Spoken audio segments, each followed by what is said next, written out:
Kimberly Leach was a bright and bubbly 12-year-old, with long, curly blonde hair and big brown eyes that sparkled with mischief. She was small for her age, standing at only 4 feet 9 inches, but she had a big personality and a kind heart. At Lake City Middle School, Kimberly was known for being a straight-A student and a leader among her peers. She was always willing to lend a helping hand, and her classmates and teachers adored her for her positive attitude and friendly demeanor. In her free time, Kimberly could often be found in the school garden, tending to her flowers and herbs. She had a natural green thumb and loved nothing more than getting her hands dirty and watching her plants grow. She spent hours in the garden, cutting back weeds and watering her plants, and it was her happy place. On the afternoon of February 9, 1978, Kimberly was on her way home from school, walking along the usual route that she took every day. She was lost in thought, thinking about all the things she had to do that evening, when a car pulled up beside her. The driver, a man with dark hair and a charming smile, rolled down the window and asked Kimberly for directions to the nearest gas station. Kimberly, being the helpful person she was, tried to give the man directions. However, as she spoke, something about the man made her feel uneasy. Without warning, the man grabbed Kimberly by the arm and pulled her into the car.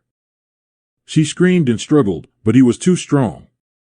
He drove off at high speed, heading down a winding road that led out of town and into the countryside.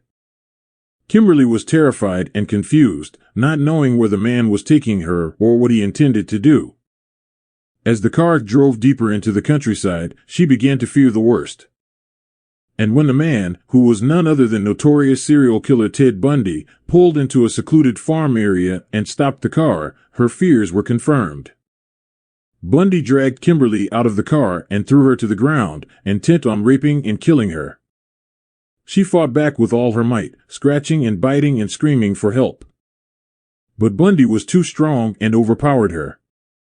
As he prepared to attack her, Kimberly remembered the scissors in the outside pocket of her bag that she used for gardening.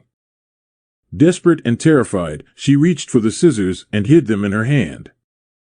When Bundy came at her, she struck out with the scissors, cutting and stabbing at him with all her might. The attack took Bundy by surprise, and he stumbled back, bleeding from his wounds. Kimberly seized her chance and ran, screaming for help as she went.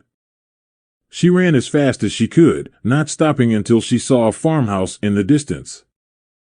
The farmer who lived in the house heard Kimberly's cries and came out to investigate.